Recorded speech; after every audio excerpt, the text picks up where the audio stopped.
नमस्कार दोस्तों, सागरनोमिक्स पर आपका स्वागत है। आज बात करेंगे टाइटन इंडस्ट्री के लेटेस्ट रिजल्ट्स की और ये देखेंगे कि वो कंपनी जिसने की राकेश झुनझुनवाला जी की एक सक्सेस में सबसे बड़ा रोल प्ले किया था, क्या वो कंपनी आपकी या हमारी या किसी की भी फाइनेंशियल सक्सेस में एक इंपॉर्टेंट पिलर साबित हो सकती है? क्या खास बात है इस कंपनी में और अभी वाले नतीजे जो बेटर देन एक्सपेक्टेड माने जा रहे हैं, क्या वो एक संकेत दे रहे हैं आने वाली किसी बहुत बड़ी अपॉर्चुनिटी का? इस कंपनी में कौन सी यूएसपी है, इसके रिजल्ट्स अभी कैसे हैं और आने वाले टाइम में किस तरह से रह सकते हैं, इन सभी क्वेश्चंस के आंसर्स आज आपको इस वीडियो में मिलने वाले हैं। वीडियो शॉर्ट रहेगा लेकिन मीनिंगफुल रहेगा, इसलिए पूरा आपको देखना अवश्य है। Let's begin सागरनोमिक्स।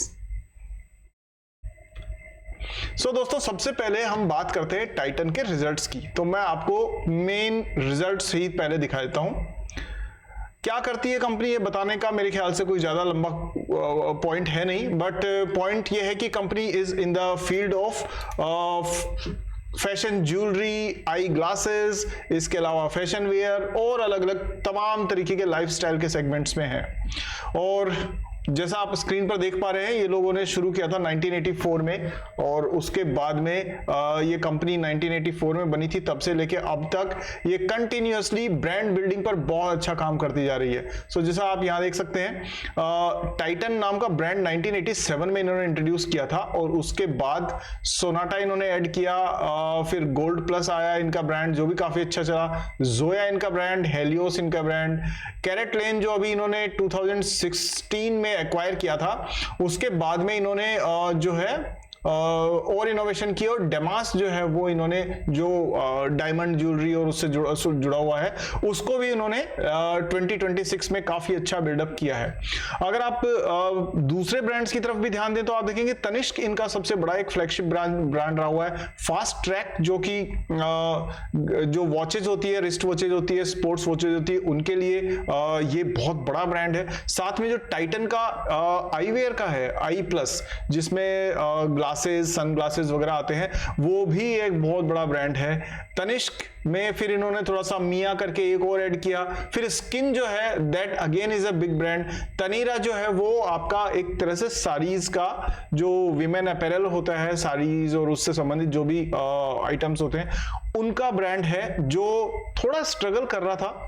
अब धीरे धीरे शायद ये लोग ट्रैक पे लाने की कोशिश कर रहे हैं, क्योंकि वहां ना स्मॉल टिकट में मार्जिन्स थोड़े से इतने अच्छे नहीं हो पाते हैं। अब आप ये खुद देखिए कि अगर मान लीजिए एक डायमंड रिंग बेचते हैं, सपोज करिए 5 लाख रुपए की, तो उसमें ये लोग they can make good amount of margin. But वहीं पर अगर ये 700 रुपीज की या 7000 रुपीज की एक साड़ी सेल करते हैं, then the margins are not that much. So that is a difference, उसके एक अलग डायनेमिक्स है, बट मैं आपको जस्ट बताना चाह रहा हूं, ठीक है। और आप ये देख सकते हैं इनका रेवेन्यू जो था दैट हैज स्टार्टेड 2008 में 3000 करोड़ रुपीस का रेवेन्यू था और आज ये 76,000 करोड़ के रेवेन्यू पे है, and with in the around कितना 18 ईयर्स पीरियड।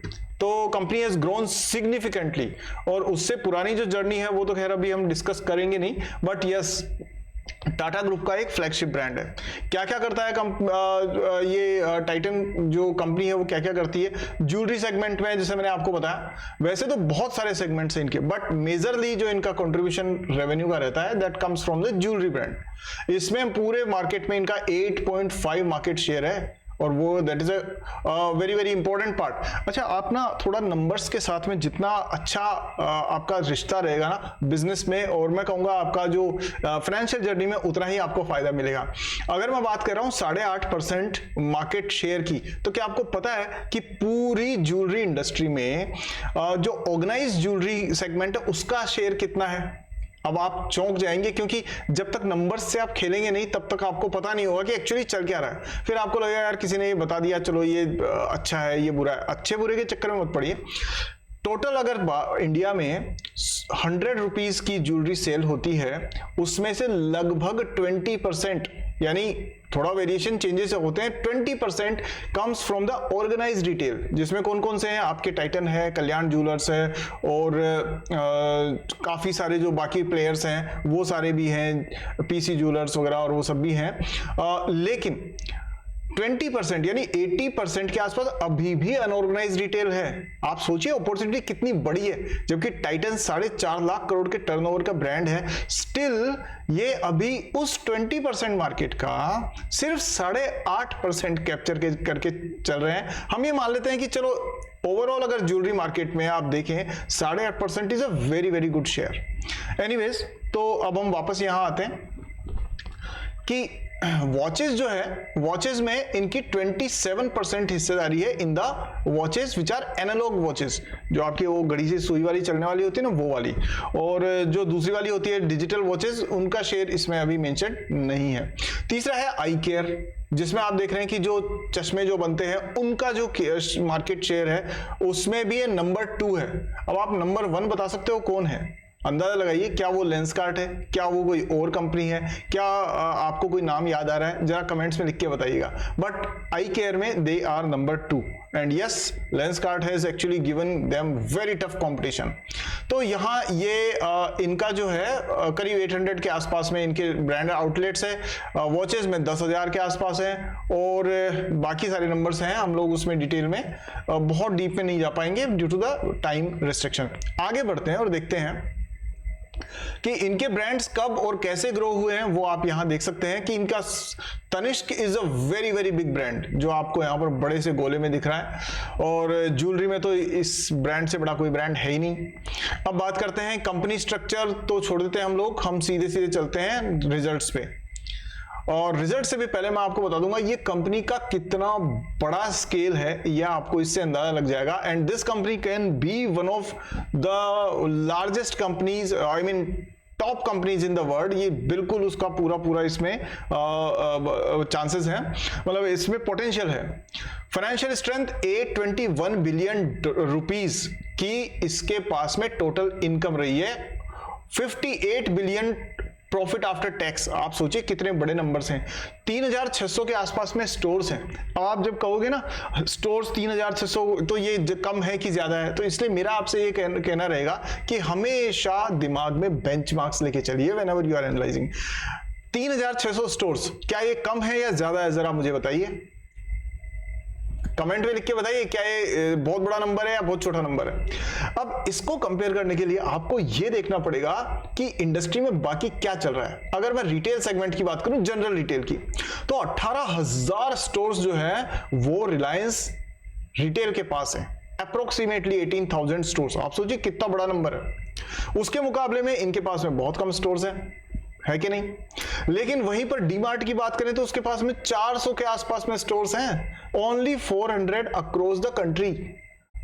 400 प्लस माइनस थोड़ा बहुत आप कर लीजिए, अभी रिसेंट एडिशन वगैरह हुआ है उससे, लेकिन कहां 18,000 का एक ब्रांड है, 18,000 स्टोर्स वाला। दूसरा ब्रांड जो है वो 3600 स्टोर्स लेके बैठा है, 3600 के आसपास। तीसरा ब्रांड है जो कि करीब 400 मतलब 500 से नीचे नंबर ऑफ स्टोर्स हैं, ठीक है, बट जो सबसे कम स्टोर्स वाला है उसकी भी मार्केट कैप बहुत ज्यादा है। पॉइंट ये है कि हमेशा कंपैरिजन करके चलना चाहिए, और जब आप मेरे वीडियोस देखोगे तो आपको कुछ ना कुछ ऐसी इनसाइट्स में जरूर दूंगा आगे इस पे। तो उससे क्या होगा कि आपको ना बिजनेस अंडरस्टैंड होना शुरू होगा। देखो फाइनेंशियल रिपोर्ट्स चेंज होती रहती है क्योंकि क्वार्टर टू क्वार्टर चेंज होता है result, because of the seasonal demand और the market price, raw material और an number of factors, but business fundamentals are very important. तो यहां हम बात कर रहे हैं कि अभी हम देखें कि लेटेस्ट जो रिजल्ट्स है उसमें क्या चल रहा है कहानी का। तो देखिए ज्वेलरी सेगमेंट जो है उसमें आप देखेंगे 38% की ग्रोथ है, विच इज फिनोमिनल। अब आप इसमें कई चीजें कह सकते हो, भाई ज्वेलरी में इतनी तेज ग्रोथ क्यों आई, जबकि बाकी सब में देखोगे वॉचेस में 21% है, आई केयर में 21% है, इमर्जिंग बिजनेसेस जो इनका अपैरल यानी कपड़ों वगैरह का, साड़ियों वगैरह का काम है उसमें है, और अगर टोटल डोमेस्टिक कंज्यूमर बिजनेस की बात करें 36%। पॉइंट ये है कि अगर हम इन सबसे बड़ा सेगमेंट ज्वेलरी उसमें 36% की ग्रोथ, ये क्यों आई? ये इसका कारण अब आप ढूंढने बैठिए, इसका आरसी कीजिए, root cause analysis back side में, तो आपको पता पड़ेगा कि क्योंकि वर्ल्ड में ग्लोबल अनसर्टेनिटी चल रही है, स्टॉक मार्केट्स जो है वो ठीक से परफॉर्म नहीं कर रहे हैं, बिकॉज जो वो एक भूरे बालों वाले चचा है ना जो अमेरिका में रहते हैं, वो आए दिन कुछ ना कुछ कहते रहते हैं, रोज उनका स्टेटमेंट चेंज होता है और रोज स्टॉक मार्केट उससे कंफ्यूज हो जाता है। हालांकि उनके लोगों ने काफी पैसा बनाया होगा इसकी वजह से, because of this fluctuation, but point ये है कि इससे एक डायरेक्शन नहीं मिलती है और इस वजह से लोग सर्टेनिटी चाहते हैं। सर्टेनिटी के लिए कहां जाएंगे? वो जाएंगे गोल्ड में, और क्योंकि गोल्ड में उसका असर पड़ता है, उसका सीधा सीधा असर उन सारे स्टॉक्स पे देखने को मिलता है जो गोल्ड से रिलेटेड है। तो इस वजह से आप देख सकते हैं कि कहीं ना कहीं इनको इसका ये जो ग्रोथ है इसमें इसका रोल रहा हुआ है। ठीक है, आगे चलते हैं और देखते हैं। तो सबसे फास्टेस्ट ग्रोइंग कौन सा रहा है? Jewellery segment. अगर आप बात करेंगे इसमें, अगर कंसोलिडेटेड बिजनेस व्यू की बात करूं मैं, टोटली क्वार्टरली, अभी तो क्या था, ये सारा है डोमेस्टिक, सिर्फ डोमेस्टिक बिजनेस, और वो भी क्वार्टरली।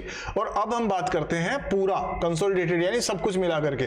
तो आप ये देखेंगे कि ज्वेलरी सेगमेंट में ग्रोथ और भी ज्यादा है, 42%, जबकि वॉचेस में 21% है। अब अगर आप ध्यान दें तो आई केयर और वॉचेस, यानी चश्मे और घड़ियां, ठीक है, तो ये लगभग एक सा ही सेगमेंट है। यानी जो आदमी, जितनी डिमांड चश्मों की है उतनी ही डिमांड लगभग घड़ियों की है, और इसलिए देखेंगे कि आपकी इनकी जो ग्रोथ है वो लगभग सेम है। तो ये ना एक बिजनेस को अंडरस्टैंड करके फिर समझने से बड़ा फायदा हो जाता है, वरना आप नंबर्स में कहीं ना कहीं खो जाओगे, आपको समझ नहीं आएगा किस चीज पे ध्यान दें किस पे नहीं दें। ठीक है, सो ओवरऑल टाइटन कंपनी में 40% के आसपास में सारे सेगमेंट्स को मिलाकर के ये ग्रोथ देखी गई है इनकी टोटल इनकम में।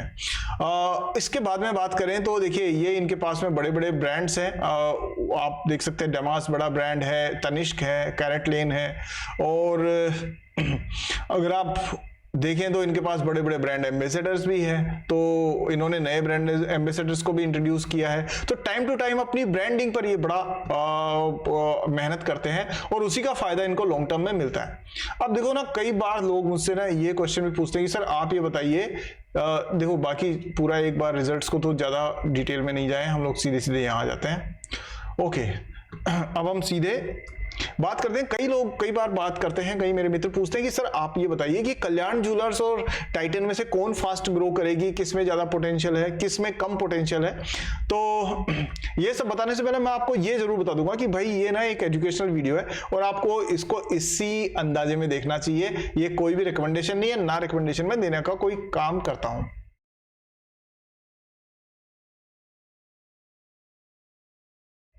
ठीक है, तो पॉइंट ये है कि टाइटन को आप टाटा इससे, कल्याण ज्वेलर्स या आप बाकी कंपनी से, सेंको वगैरह से डायरेक्ट कंपेयर नहीं कर सकते। कर सकते हैं लेकिन पूरी तरह से नहीं कर सकते। क्यों? क्योंकि वो कंपनी सिर्फ और सिर्फ ज्वेलरी में डील करती है। ये कंपनी ज्वेलरी के साथ में अलग अलग फैशन और लाइफस्टाइल सेगमेंट्स में डील करती है। इसलिए this is not apple to apple comparison, this is apple to oranges comparison and therefore it may never be correct. So हाँ, लेकिन आप अगर ज्वेलरी टू ज्वेलरी कंपेयर करेंगे तो आप सिर्फ ज्वेलरी सेगमेंट उठाइए इसका, टाइटन का, और फिर कल्याण ज्वेलर से कंपेयर कीजिए या किसी सेंको गोल्ड से कीजिए, पीसी ज्वेलर से कीजिए, then you will reach to some conclusion. So overall अगर मैं कहूं तो इस बार के जो रिजल्ट हैं दैट आर अमेजिंग, मतलब टाइटन के जो रिजल्ट है वो बहुत अच्छे हैं क्वार्टरली। अगर मैं आपको नंबर्स के बारे में बात करूं तो यहां आप देख सकते हैं स्क्रीन पर कि इनकी जो ग्रोथ है उसमें सेल्स जो है वो 29% से ग्रो की है YOY, यानी पिछले साल के मुकाबले में ये काफी अच्छे से बढ़ी है। और जो एबिट है वो 58%, नेट प्रॉफिट 63% और EPS 63%। ऑब्वियसली अब यहां नेट प्रॉफिट बढ़ने का सबसे बड़ा कारण क्या है वो भी चलो अपन देख लेते हैं। तो अगर आप यहां पर ध्यान देंगे तो नेट प्रॉफिट में तो पहली चीज तो ये है दोस्तों कि जो सेल्स है वो तो देखिए बढ़ी है 20, यहां पर एक सेकेंड, हाँ, तो सेल्स जो है उसमें तो आपने देखा ही है कि YOY जो ग्रोथ है 29% आई है। लेकिन प्रॉफिट क्यों बढ़ा है? प्रॉफिट इसलिए बढ़ा है दोस्तों क्योंकि जो इनकी मटेरियल कॉस्ट थी ना, ये देखिए ये जो 83% हुआ करती थी, लगभग 83%, ये हो गई है कम, यानी खर्चा करीब करीब 8% कम रहा है इनका पिछले क्वार्टर से। तो यानी कि ये 8% कम हुआ तो वो 8% प्रॉफिट में ऐड हो गया। ठीक है। इसके अलावा अगर आप बात करें एम्प्लॉय कॉस्ट थोड़ी सी 1% बढ़ी है तो इसमें से -1 कर दीजिए। इस तरह से कुल मिलाकर के इनका प्रॉफिट, नेट प्रॉफिट इनका बढ़ा है। और भी कई फैक्टर्स हैं, इन्होंने प्रीमियमाइजेशन भी किया होगा प्रोडक्ट्स को, ब्रांड के हिसाब से प्राइस भी उसकी राइज की होगी, but these are the basic factors. So दोस्तों ओवरऑल अगर आप बात करें तो एक ये भी देख लेते हैं इसके अंदर कि FIIs का मूवमेंट आप देखें तो पहले 15% के आसपास था और अभी भी उतना ही है, and that's kind of okay. ठीक है, उतना उम्मीद था उतना बना हुआ है, दैट्स ओके। इन्होंने कुछ ज्यादा चेंज किया नहीं। DIAs ने हल्का सा बढ़ाया है अपना स्टेक, पब्लिक ने भी उतना ही रखा है लगभग, और बाकी सारी शेयर होल्डिंग में कोई चेंजेस ज्यादा नहीं आए हैं। सो दोस्तों ये एक ओवरऑल अंडरस्टैंडिंग, एक डिस्कशन है मेरा, जो एनालिसिस है जो मैंने आपसे शेयर किया about Titan industry and Titan company बोल दीजिए अब तो इसे। कैसा लगा आपको जरूर मुझे बताइएगा। मेरे फैक्ट्स, मेरे एनालिसिस से अगर आपको लग रहा है अगर मैं 1% भी वैल्यू ऐड कर पाया हूं तो चैनल को सब्सक्राइब जरूर करिए और वीडियो को लाइक कीजिए, और अपने कमेंट्स, कोई भी क्वेश्चन है तो कमेंट्स में जरूर पूछिए, और बेल आइकन को दबाना मत भूलिए। मैं मिलता हूं आपसे नेक्स्ट वीडियो में, तब तक के लिए टेक केयर, जय हिंद।